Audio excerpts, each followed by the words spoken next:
What was the darkest point in your life and how did you deal with it? I was living with my two best friends, and one of them aptly named us the tripod, because you couldn't stand without one leg. I had just started seeing a beautiful woman. I had enough money to travel. I was in the best shape of my life. Then, one night I went outside to find my roommate after he got home from work. His car had been in the driveway for 20 minutes, but he hadn't come upstairs yet. I remember pushing on the gate to the driveway and there being a huge weight against it. I pushed as hard as I could and opened it up to see his body on the ground. He was wearing his all-white restaurant uniform, which was blood red from the waist up.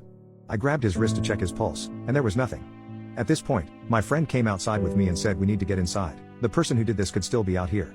So we went inside, he called 911, I woke up my other roommate and we went outside. He was dead before I even had found him. He had his life taken. Long story short, he was winning his court case with his ex for custody of his son. He wanted joint custody, to split his son's time 50-50. She was completely uncooperative, so he went for full custody. She had accused him in court of taking advantage and forcing himself onto their son. All of which he never did, obviously. She convinced her boyfriend of all of this, so he waited in the dark for my friend to get out of his car, and took his life with a knife. 31 wounds. It was the darkest time of my life. What didn't help was that this beautiful woman who I had started seeing a few months before my best friend's death, started to use his death to manipulate me to stay with her. Looking back on it, I don't know how I didn't see it. But in the moment, I couldn't get away. I never had lower self-worth than I did when I was with her. It was crushing. I felt that I was worthless, that I could never do better than her, or that I deserved anything good in my life. Any decision I made was wrong and she treated me like garbage, as if I ruined her life for small things like going out with friends. Eventually, we broke up. Then, around the 1-year anniversary of my best friend's death, she weaseled her way back into my bed and back into my life under the guise of grief over the loss of our friend. We started sleeping together again, there was a few week-long honeymoon period, and she was back to her old tricks.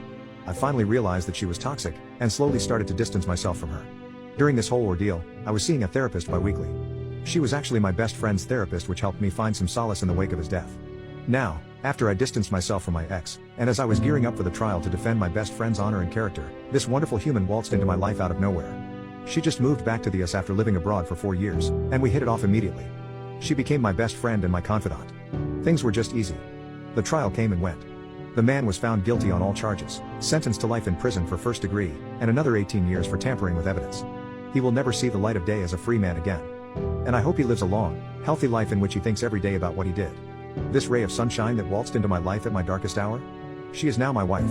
My best friend, part of our tripod, is still my best friend. We lean on each other, just like a bipod now. He is great friends with my wife, and we are great friends with his now wife. Him and I take a yearly trip and get out of Dodge on the anniversary of our best friend's death.